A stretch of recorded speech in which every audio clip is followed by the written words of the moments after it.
Merci d'être présent pour ce premier webinaire de l'année 2018. Donc, on en fait un par mois. Et je vois qu'il y a quelques habitués, ce qui fait plaisir à voir. Donc, aujourd'hui, donc la thématique, comme le disait Sarah, c'est comment concilier les engagements commerciaux avec les contraintes logistiques.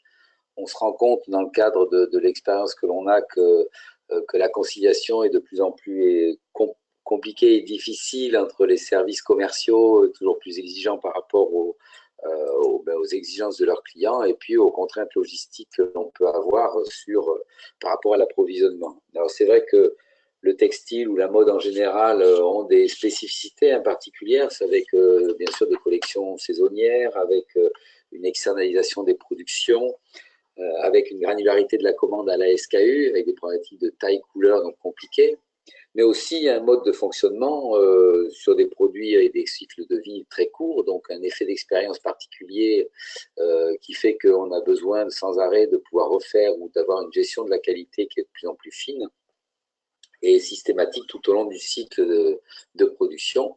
Des cycles d'approvisionnement souvent longs du fait d'externalisation, mais aussi des commandes qui vont s'affiner, et donc l'obligation aussi d'engager des commandes auprès des fournisseurs, alors même que la commande du client n'est pas complètement finalisée ou qu'elle va s'affiner au fil de l'eau en fonction des tournées des commerciaux. Et puis le fait de travailler avec des fournisseurs qui sont éloignés fait qu'on peut subir des aléas de production qui vont être amenés à décaler l'arrivée ou à rendre une arrivée hypothétique ou à être très très opaque, en tous les cas dans le compte rendu qu'on va faire aux commerciaux, au service commercial au sens large, pour donner des informations sur l'approvisionnement des clients, donc la partie aval de la distribution. Donc sur tous ces éléments, la situation de l'approvisionneur, la personne qui gère donc cette partie doit faire elle face donc aux exigences commerciales comme on vient de parler, et puis doit subir les contraintes de production de ses fournisseurs, et doit en permanence ajuster donc l'échéancier de production en quantité et en qualité à la SKU, mais être en capacité de renseigner au plus tôt le service logistique et les services commerciaux au sens large, pour leur dire, voilà aujourd'hui mon planning de production et voilà ce qui va être produit en temps et en heure, pour que la logistique puisse déjà faire les allocations et faire son planning de préparation des commandes et l'anticiper en fonction d'un planning de réception qui va venir, et bien sûr en fonction du stock qui est déjà arrivé. Donc coordonner les réceptions en fonction des besoins, optimiser les modes de transport pour pouvoir accélérer ou prioriser des réceptions pour faire face donc à des besoins de livraison particuliers. Le tout en respectant la qualité en respectant la qualité et les consignes de qualité qui sont données. Donc le maître mot ou les enjeux d'une solution aujourd'hui, c'est de pouvoir alerter au plus tôt pour pouvoir rendre visible des incohérences de production ou un compte rendu d'un fournisseur qui dit oui, je vais pouvoir vous produire pour le 15 février et qui n'a toujours pas reçu sa matière première. C'est des niveaux d'alerte possibles, ou c'est des informations ou des conjonctions d'informations qui vont permettre d'évaluer un risque pour pouvoir aller au plus tôt au contact du fournisseur pour vérifier avec lui que l'information qui manque, elle manque, c'est un retard de saisie, ou elle manque réellement, et auquel cas, si elle manque, de voir avec lui comment recadrer son planning de production et informer en permanence le service commercial de ces changements qui sont inévitables dans la vie de tous les jours. Plus on est en amont sur une gestion sur un problème potentiel, plus on va pouvoir trouver avec le fournisseur, avec la logistique, avec les services commerciaux, des alternatives ou des correctifs pour pouvoir trouver un compromis qui va permettre de satisfaire aux exigences ou aux priorités commerciales et s'adapter aux contraintes de production qui nous sont données. Mais l'enjeu, c'est aussi de tracer toutes les décisions qui sont prises à un moment donné, ne serait-ce que pour expliquer en fin de cycle les raisons d'un retard, ou rappeler à tout le monde le fait qu'il y a bien eu une validation à un moment donné sur un changement particulier qui a impacté ou les coûts, ou le planning, ou les quantités, et qu'on puisse à tout moment remettre chaque décision dans son contexte et chaque situation avec un contexte passé, parce que un aléa d'approvisionnement peut être lié aussi à une décision qui a été prise à un moment donné, qui n'est pas forcément du fait d'une incapacité du fournisseur à respecter ses engagements. Tracer les décisions sur les aspects opérationnels, mais aussi tirer les engagements et tirer les enseignements de la situation. Et ça se fait par une vision beaucoup plus macroscopique à l'issue d'une collection, par exemple, de pouvoir mesurer la performance d'un fournisseur, les difficultés rencontrées sur tel ou tel produit avec telle ou telle matière première, par exemple. Et tous ces éléments tracés vont permettre aussi d'améliorer le contrôle et la maîtrise des opérations à venir par cet effet d'expérience que l'on va pouvoir avoir. Donc voilà l'enjeu que l'on a et ce qui va se passer. Alors je vous propose une petite vidéo de 2 minutes qui va replacer l'ensemble du contexte ISCM. Aujourd'hui, le portail il a été déployé par les équipes Bellara chez des gens comme Petit Bateau, Eden Park, Rip Curl, Armor Lux, Billabong et Hermès dans le monde du luxe. À chaque fois, la problématique était la même, donc permettre aux approvisionneurs d'avoir une meilleure visibilité pour pouvoir affiner leur reporting auprès de ce fameux échéancier de réception, mais aussi avoir une meilleure maîtrise de la qualité dans la relation avec leurs fournisseurs. Donc, je vous laisse découvrir la vidéo et je vous retrouve dans 2 minutes. Le marché concurrentiel du prêt-à-porter et de la mode en général impose une pression commerciale de plus en plus forte. L'enjeu est d'être capable de répondre aux demandes spécifiques de chaque client, alors même que la production peut être externalisée à l'autre bout du monde. C'est là la force du portail fournisseur ISCM, qui harmonise le suivi des approvisionnements et la planification entre tous les acteurs.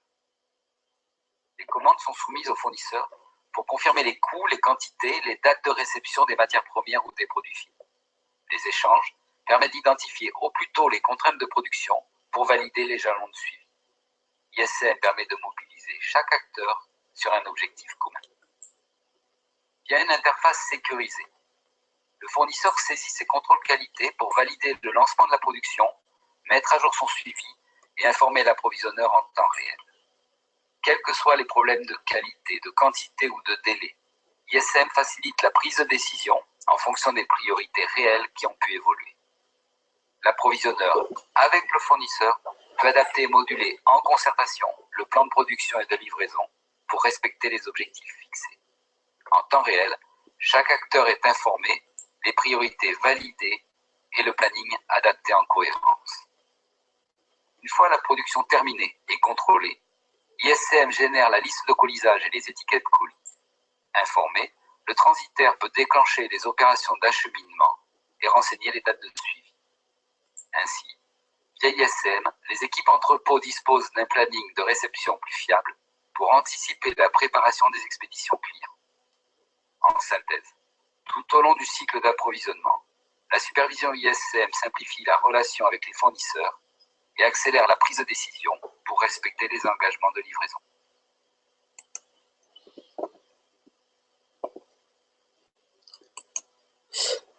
Voilà donc cette petite vidéo qui permet de remettre l'ensemble du portail, du périmètre fonctionnel du portail dans son contexte, ce qui va nous permettre de pouvoir donner un peu plus de sens à la présentation qu'on va vous faire, à la présentation rapide qu'on va vous faire. Donc le portail fournisseur rentre vraiment dans une démarche de SCEM, c'est un concept d'organisation qui permet de piloter chaque étape du processus de la supply chain. Ça accompagne naturellement la transformation numérique par ces nouveaux outils de coordination, de collaboration et de communication entre plusieurs acteurs de la supply chain qui vont être bien sûr ceux qu'on a vus tout à l'heure. Donc si on veut rentrer donc, directement dans le portail ISCM et vous montrer un peu comment on arrive à pouvoir maîtriser cette information que l'on va redistribuer aux équipes du marketing, aux équipes commerciales. Bien sûr, le portail il est pleinement sécurisé puisqu'il est accessible en mode web par tous les acteurs et 24 heures sur 24, on peut choisir la langue et le français ou l'anglais ou l'italien puisque le produit a été traduit. Et là je me suis connecté en tant qu'administrateur, mais chaque personne peut à tout moment choisir sa langue sur le portail. Et en fonction du profil de l'utilisateur, il a accès à tout un ensemble de modules qu'on découvrira au fur et à mesure de la présentation. Donc la première étape naturelle du cycle de vie, ça va être de pouvoir importer l'ensemble des ordres d'achat et de pouvoir les déverser dans le portail fournisseur. Des ordres d'achat qui peuvent être saisis en mode extranet si jamais on a des licenciés ou autres, et ils seront à ce moment-là consolidés avec les ordres d'achat qui sont passés par vos propres ressources internes, ou directement déversés depuis les RP dans le portail, avec toutes les données de base qui sont à la collection, les noms des fournisseurs, sur le catalogue, les conditions particulières, des informations du PLM, on verra tout à l'heure pourquoi. L'approvisionneur va alors à ce moment-là prendre en charge l'ensemble du portefeuille des commandes et les affecter, les soumettre au fournisseur. Tout ça, ça peut être automatisé si ce sont des informations qui sont déjà existantes dans le RP. Et l'approvisionneur va pouvoir valider avec le fournisseur l'ensemble des éléments de la commande, et notamment une information capitale qui est la date de réception attendue en entrepôt, parce que c'est celle-là qui va conditionner le top de départ pour pouvoir envisager une distribution à votre client final. Dans cette phase de confirmation de la commande, on va vérifier tout un ensemble d'éléments, et il peut y avoir différents types de changements ou de validations qui sont faits avec le fournisseur, validations sur les prix, sur les quantités, sur les délais, voire sur une négociation avec le fournisseur sur un cadencier de production et de mise à disposition de la production en sortie usine en fonction de ses propres contraintes. Une fois que le fournisseur a confirmé sa production, on va sa commande, l'ordre d'achat, pardon, on va rentrer en mode production. Alors, on va faire juste un petit arrêt sur image sur cette partie confirmation pour aller voir ce que ça donne dans le portail. Mais chez Hermès, par exemple, ou même chez Rip Curl, cette confirmation par le fournisseur faite à travers le portail ISM, vos contrats, c'est-à-dire vos engagements entre le fournisseur et le donneur d'ordre sur l'ensemble des éléments qui sont relatifs à la commande. Et c'est vrai que le fait de supprimer la signature formelle du bon de commande par le fournisseur, chez Hermès, ça fait gagner beaucoup de temps et de souplesse dans la navigation. Et les fournisseurs, quels qu'ils soient, que ce soit des petits ateliers ou des fournisseurs plus structurés pour sur de la maroquinerie ou de la chaussure ou du prêt-à-porter, peu importe le type de production, simplifie largement la relation avec et le niveau de confiance qui va s'établir entre le fournisseur et l'approvisionneur sur les engagements qui sont pris. Donc, si je vais dans ma partie confirmation, ici, la première étape que j'ai, alors rappelez-vous, je suis administrateur, donc je vois tous les différents approvisionneurs possibles avec tous les ordres d'achat qui sont lancés sur les niveaux par rapport aux saisons sur les différents fournisseurs. Et j'ai ici, et c'est la première valeur ajoutée d'ISM, ce qu'on appelle le tableau de gestion par exception. J'ai ici l'ensemble de mon tableau de bord des actions que je dois faire en tant que confirmation, enfin au stade de la confirmation. Donc voilà tous les ordres d'achat qui sont en attente de confirmation. Et voilà tous les ordres d'achat sur lesquels j'ai une demande de changement de prix. Par exemple, donc une demande de changement de prix, je vois sur cette demande mon fournisseur qui me demande de faire un changement qui est un prix qui est à la SKU. Et il me demande de changer à la SKU le niveau de prix parce que, en fonction des tailles, par exemple, sur cet exemple-là, j'ai un coût matière première qui peut varier, etc.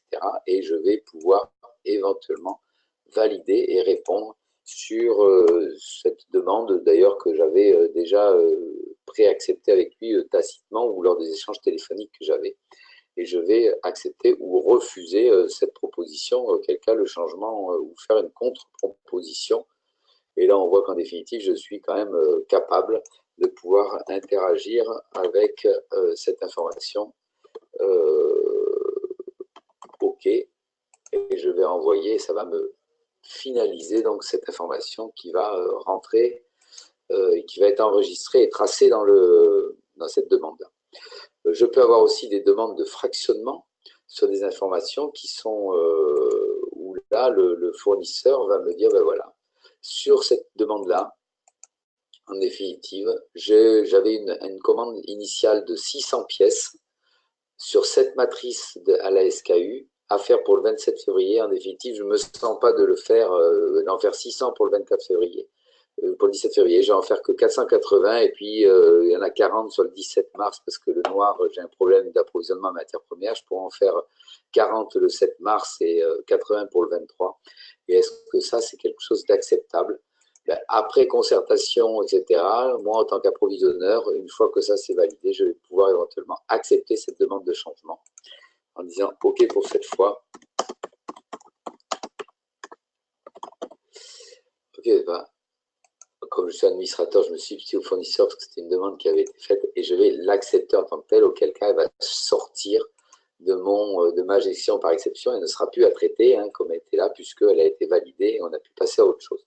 Donc des demandes de changement de quantité, des demandes de changement de demandes de fractionnement d'échéanciers, des demandes de changement de prix, mais ça se fait avec un niveau de traçabilité important et en concertation éventuellement par rapport au processus interne que j'ai pu mettre en place. Voilà très rapidement donc sur la confirmation, mais qui permet donc de valider et de s'adapter aux contraintes éventuelles du fournisseur et de le faire en pleine concertation avec l'ensemble des acteurs du cycle de la gestion des approvisionnements. Une fois que cette confirmation a été validée, le fournisseur dispose de toutes les informations et va pouvoir lancer sa production avec un suivi qualité qui peut être au niveau de la réception de la matière première, au niveau d'étapes de production particulières. Et on a un module de gestion du contrôle qualité parce que le contrôle qualité peut être fait par des tiers, c'est-à-dire des organismes extérieurs à votre société, ne serait-ce que pour valider en termes de déontologie les conditions de travail, peut-être dans une usine. On a vu l'actualité malheureuse de ces derniers semestres le confirme encore. Donc la déontologie dans les usines est un impact fort pour les marques, si elles ne veulent pas avoir débarqué Élise Lucet dans leur siège, par exemple, comme il y a eu un envoyé spécial dernièrement, mais aussi du contrôle qualité opérationnel pur sur la conformité de la découpe, du montage, par exemple, jusqu'au contrôle qualité final qui, lui, va permettre de déclencher les expéditions à proprement parler. Donc, le fournisseur va pouvoir indiquer tout un ensemble d'éléments en termes de jalons de production qui vont, par rapport au rétro-planning qui a été calculé sur la date de réception attendue en entrepôt, tout un rétro-planning par rapport aux différents jalons qu'il va faire, et tant que ces jalons se confirment par une confirmation de la date réelle de lancement de la production, de réception de la matière première, de lancement de la production, des jalons qualité qui ont été définis jusqu'à la finalisation de la production, mais tant que ces dates sont confirmées, ces dates réelles sont confirmées dans le rétroplanning et conformément au rétroplanning qui a été défini, il n'y a pas d'alerte à avoir. S'il y a un décalage de cette date par rapport au rétroplanning, à ce moment-là, il y aura une alerte et l'approvisionneur sera informé, toujours pareil, par ce même gestion par exception. Une fois que la production est finalisée et que le contrôle qualité sont faits, on va pouvoir générer la packing list ou l'ASN suivant le jargon ou les différentes natures de documents qu'on peut avoir et les étiquettes colis, ce qui veut dire que tous les fournisseurs auront la même étiquette colis avec les bonnes informations dessus, et une fois qu'ils ont validé la packing list, c'est qu'ils ont validé les conditions de colisage et les principes de colisage qu'ils vont respecter pour leur expédition, ce qui permet à l'entrepôt de savoir déjà le nombre de colis, les SKU qu'il y a dans chaque colis, etc., qu'ils vont pouvoir recevoir. Et anticiper et affiner encore leur planning de préparation de la commande, puisque c'est ça l'enjeu aujourd'hui. Donc si je vais dans la partie production, je vais retrouver mon tableau de gestion par excellence avec d'autres indicateurs de suivi qui me permettent de me focaliser sur telle ou telle information. Là, je vois par exemple que j'ai 8 ordres d'achat qui sont bloqués en expédition parce que j'ai un problème de qualité non valide. Si je vais dessus, je vais voir qu'en effet, j'ai une date d'attendue au 12 avril, mais aujourd'hui, rien ne peut être fait parce que je n'ai pas encore mon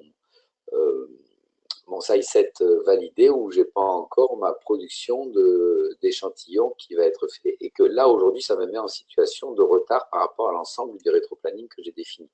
Bien sûr, c'est un jeu de test, mais ça permet d'avancer. Je peux avoir donc là aussi des demandes sur le fait que j'ai des informations particulières qui sont définies et qui me demandent par exemple un changement de qualité particulier.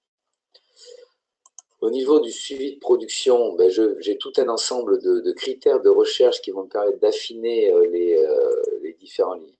les les différents éléments, ou une supervision générale de l'ensemble de mes ordres d'achat avec tout un ensemble d'informations qui sont susceptibles de me préoccuper à un moment donné. Mais ça veut dire que chaque acteur qui rentre sur le portail ISM, en fonction de ses droits et de sa habilitation, a l'ensemble des informations qui peuvent être faites sur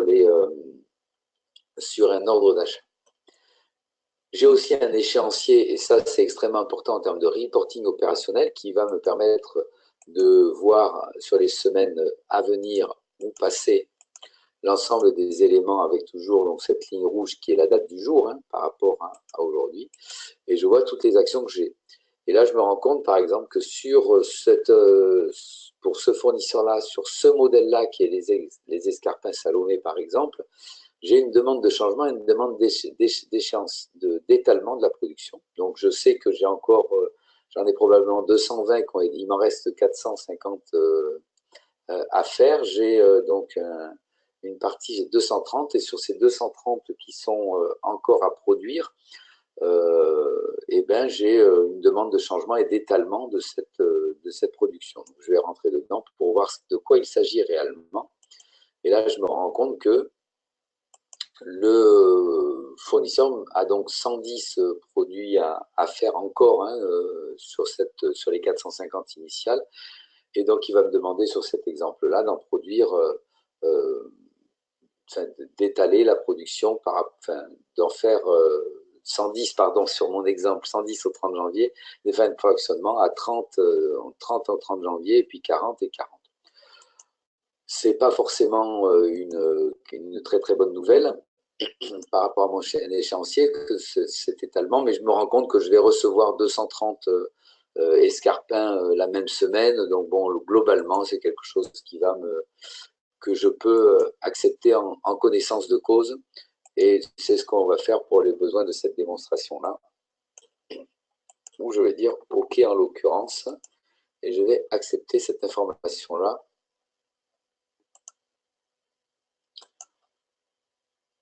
Ce qui me démontre donc le fait qu'à ce moment-là, j'ai bien 230 qui vont arriver en semaine 5, plus 150 et 40 qui sont donc étalés, comme je l'ai dit tout à l'heure. Et si je reviens sur ce cahier, je vois bien que j'ai mes 150 qui se définissent par rapport à mon ordre d'achat 88, et puis j'ai bien généré l'étalement 86-1 pour les 30 premiers, puis les 40, puis les 40 conformément donc à mon planning, à mon échéancier qu'on a vu tout à l'heure. Voilà donc, et là, ça va me permettre de pouvoir informer naturellement toutes les équipes de la supply chain sont informées en temps réel de cet échéancier-là, y compris donc le transitaire, qui lui, ou le service transport, qui va pouvoir avoir cette information-là sur quelles sont les quantités qu'il va pouvoir enlever à date et dans quelle usine. Et à ce moment-là, ce qui permet au transitaire d'une manière de préparer ses réservations, ses bookings ou ses tournées pour aller chercher dans les usines des fournisseurs les différentes quantités qui auront été libérées et qui sont considérées comme étant prêtes à l'expédition, libérées en termes de mise à disposition par l'usine. Mais le fait de générer les étiquettes colis, de générer via ISM les étiquettes colis au niveau des fournisseurs, et on a fait un webinaire il y a quelques mois là-dessus, on en refera un cette année parce que c'est un point important. Le fait de générer les étiquettes colis fait que chaque fournisseur a les mêmes étiquettes colis. Ça, je l'ai dit, ça simplifie en termes de contrôle et d'harmonisation des processus entre chacun des fournisseurs. Mais surtout, vous ne générez les étiquettes colis que dans la mesure où vous considérez que les productions sont bonnes à être expédiées, c'est-à-dire que vous avez le OK prod, que vous avez tous les contrôles qualité faits et qu'il y a le contrôle qualité final qui est défini et qui est validé. À ce moment-là, la production est considérée comme étant prête à expédier, prête en quantité, en qualité et en délai à votre niveau. Donc le transitaire, lui, il va prendre ces différents éléments et il va renseigner les dates jusqu'à la prise de rendez-vous en entrepôt éventuel. Il va renseigner toutes les dates sur les quantités. Et l'entrepôt a à tout moment une vision des différents éléments qui sont en attente.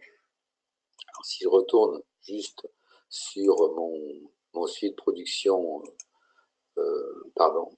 suivi de production, où je vais retrouver mon achat, je voulais juste vous montrer une liste de colisage finalisée, donc ou une ASN finalisée, dans laquelle je retrouvais tous les éléments de l'entête de la commande, mais les éléments aussi logistiques en termes de nombre de colis et autres, la répartition de mes SKU qui est faite donc par rapport à une dispersion que j'ai définie, où je voulais que 6 pièces par modèle en mono SKU, 6 pièces par colis en mono SKU, etc. Ce qui me donne une packing list qui est générée ici avec l'ensemble de ces informations et un document qui va être à disposition, bien sûr, du fournisseur, mais aussi du transitaire, mais aussi de tous les organismes qui ont besoin de manipuler ce document, et il n'y en a bien qu'un. Et puis, j'ai ici la génération de mes étiquettes colis qui sont générées en automatique. Donc, sur cette liste de colisage, j'ai bien 16 colis. Donc, c'est les quantités, donc les escarpins doubles, etc., avec éventuellement un code barre, un numéro de colis unique qui permet au dépotage du container de pouvoir biper les colis et de pouvoir compter que j'en ai bien 16 attendus par rapport à, puisque ces informations sont déjà dans mon WMS par un échange de données, avant même que la partie, et j'ai l'ensemble des étiquettes colis qui sont générées. Là, j'ai décidé d'en générer 2 identiques par colis pour faire un collage sur une face et sur le dessus, par exemple, ou sur 2 faces si cela est utile. Et j'ai l'ensemble d'informations avec le poids brut, le poids net et le volume, puisque je sais le volume du colis, ce qui facilite aussi la préparation des expéditions par le transitaire. Donc voilà aujourd'hui un exemple. La packing list, elle peut être générée donc en automatique par rapport à des règles d'arithmétique. J'en ai fait 96, j'en veux 6 par colis, ben j'aurai 16 colis de 6 pièces. Ou peut être faite aussi en bipant les produits qui sont considérés comme étant prêts à expédier après un contrôle qualité. Et à ce moment-là, je peux avoir des packing lists qui sont multimodèles et multi-ordres d'achat. C'est ce qu'on appelle les packing lists poussés par le physique, ou simplement en bipant les modèles, les produits qui sont finalisés et contrôlés conformes, eh bien, je vais remplir ou un trolley, ou un portant, ou un carton dans lequel je vais pouvoir mettre un sac à main, une paire de chaussures, une ceinture et 3 portefeuilles si par exemple je travaille dans le cuir. Donc voilà ce qui me paraissait important de présenter à ce niveau-là. Dernière, mais non des moindres, c'est qu'à tout moment, donc j'ai cette capacité d'avoir une supervision globale de toute mon activité d'approvisionnement, qu'elle soit multifournisseur, multi-approvisionneur, multi-collection, multi-entité éventuellement, ou bien sûr en fonction de mes droits et de mes devoirs. Donc, il y a un tableau de bord opérationnel avec à tout moment la capacité d'extraire les informations au format Excel, de pouvoir rééditer les informations au format PDF qui sont à disposition, mais aussi dans ISM, on trace tous les logs et toutes les tâches qui ont été validées, tous les niveaux de validation, ce qui permet d'avoir en fin de collection un tableau de bord ou de pouvoir construire un tableau de bord avec vraiment des niveaux de mesure de la performance d'une filière d'approvisionnement ou de la performance d'un fournisseur.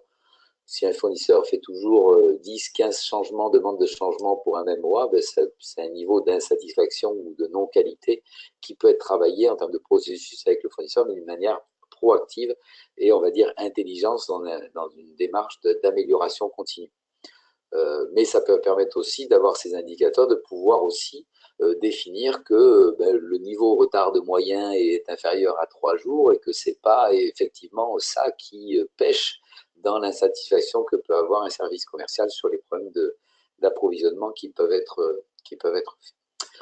Voilà rapidement donc une overview du portail fournisseur ISM, mais qui permet donc bien de valider l'ensemble des contraintes et des indicateurs, que ce soit sur, bien sûr, la rentabilité ou la maîtrise des coûts de revient, sur les règles de transport ou l'affectation des modes de transport, parce que je peux arbitrer le fait que pour ne pas être en retard, je vais faire un transport express qui coûte plus cher, mais c'est peut-être plus important de livrer au moins la partie la plus essentielle de la production dans les délais en prenant l'avion, mais de pouvoir satisfaire un planning de réception ou un planning d'acheminement en magasin, notamment pour une installation en magasin pour une période de lancement de collection. Donc le portail fournisseur, les enjeux, c'est la traçabilité de la production, traçabilité physique avec même des notions de documentation de type CITES attachées à des matières premières, mais aussi la traçabilité de la production en termes de quels sont les événements qui ont eu lieu sur chaque ordre d'achat pour pouvoir anticiper les contraintes. Le reporting et le suivi de la production, important vis-à-vis de l'engagement que l'on prend en interne et de pouvoir, dans un contexte d'amélioration continue, pouvoir identifier où s'est situé, à quelle étape on a pris le retard et pourquoi on a pris le retard. Est-ce que c'est lié au contrôle qualité? Est-ce que c'est lié au fournisseur? Est-ce que c'est lié à des problèmes d'approvisionnement en matières premières? Qui va permettre de bien focaliser les procédures à faire évoluer ou améliorer, ou du moins dans le reporting de direction, de pouvoir dire voilà là où il faut qu'on s'améliore l'année prochaine. Et anticiper les réceptions, évidemment, hein, pour fournir ce fameux échéancier de réception qui peut être défini donc, sur différents critères, échéancier en date d'arrivée à entrepôt ou en date de mise à disposition en sortie usine après réception. Donc les engagements commerciaux, concilier les engagements commerciaux avec les contraintes logistiques, c'est bien sûr optimiser les coûts d'approvisionnement, c'est sécuriser les livraisons aux clients, parce que c'est ça qui déclenche la facturation, c'est l'expédition entrepôt qui déclenche la prise de chiffre d'affaires, la déclaration de la prise du chiffre d'affaires, puis améliorer la satisfaction client, parce que quand bien même il y a des retards sur certaines collections, si on l'a anticipé, ou si on a averti le client, ou si on a fait en sorte d'allouer les productions aux clients les plus prioritaires ou les plus critiques, ben quelque part on améliore l'image de marque au sens large du terme et votre capacité à écouler la marchandise en temps et en heure dans les magasins. Voilà ce qu'on voulait vous dire aujourd'hui sur cette notion. On est prêt à répondre à toutes les questions qu'il y a que vous posez, ou bien sûr en direct là, ou simplement par échange, et vous aurez nos coordonnées. On vous renverra bien sûr Sarah, on va renvoyer la vidéo oui, tout à fait, oui. du webinar, et puis on est à votre disposition pour répondre à toute question. Voilà ce qu'on voulait vous dire aujourd'hui. Peut-être une question, oui, sur les contrôles qualité. Donc en effet, comment se passe le contrôle qualité? Je découvre en même temps que vous la question. Oui, donc on a bien deux niveaux de contrôle qualité. Je vais peut-être revenir dans le produit, parce que ça c'est un sujet que je trouve intéressant. Et pardon, donc, si on voit aujourd'hui, on a des indicateurs de production avec des niveaux de qualité, des niveaux de contrôle qualité particuliers, mais la concaténation des trois contrôles qualité va permettre de débloquer, d'avoir des jalons, qui va permettre de débloquer le OK Prod, par exemple. Donc ça veut dire que je peux lancer la production parce que j'ai, par exemple, validé mon contrôle matière première. Et tant que je n'ai pas validé mon contrôle matière première, je ne peux pas lancer mon OK Prod ou valider oui, par exemple, sur cet exemple-là, ou valider en interne le barème des mesures qui ont été définies. Et puis, j'ai le OK pour expédition. Donc, ce OK pour expédition va permettre de générer la packing list. Tant que je n'ai pas ça, je ne peux pas générer ma packing list. Et c'est ça qui permet de définir, voire même, ici, je peux définir un blocage particulier parce que j'ai par exemple, donc à tout moment, on peut bloquer pour un problème de contrôle qualité ou de contrôle sanitaire ou contrôle de production. Peu importe, on peut bloquer une production. Donc, on a différents moyens d'activer ce contrôle qualité et qui peut s'activer à différents niveaux tout au long du cycle de production, du lancement de la production, du OK pour expédition, et à tout moment, je peux bloquer pour une raison particulière un ordre d'achat. Voilà, juste pour répondre à cette question, en espérant avoir répondu à votre niveau de préoccupation.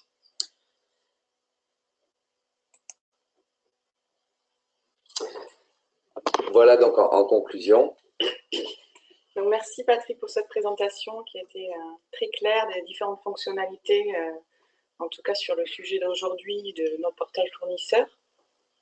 Donc, notre prochain webinaire aura lieu le 27 février. Donc là, on aura un témoignage client, donc Eden Park. Et la thématique va porter sur comment Eden Park supervise l'approvisionnement en matières premières de ses fournisseurs. Donc, je vous invite à vous connecter également, à vous inscrire, à vous connecter donc ce jour-là pour voir plus spécifiquement les différentes fonctionnalités qu'on propose. Vous pouvez aussi nous retrouver, donc nous suivre sur LinkedIn, comme ça vous pourrez avoir accès à nos actualités, à notre programmation de webinaires. Et également, donc, retrouver tous les replays de webinaires sur notre chaîne YouTube. Et donc, on vous remercie d'avoir participé, d'avoir été nombreux pour votre participation. Et n'hésitez pas à nous contacter si vous avez d'autres questions et donc, si vous souhaitez nous retrouver prochainement. Merci Patrick, merci à tous. Merci à tous. Bonne fin de journée. Bonne journée.